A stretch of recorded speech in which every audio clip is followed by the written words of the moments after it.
You ask Tiger to calculate. This deals with linear inequalities with one unknown. The final result is h equal or smaller than -1. Let's solve it step by step. Group all h terms on the left side of the inequality. Subtract 6h from both sides.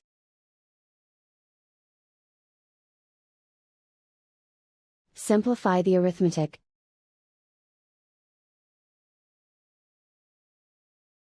Group like terms.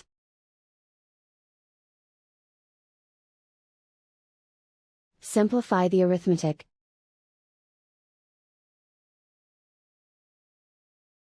Plot the solution on a coordinate grid.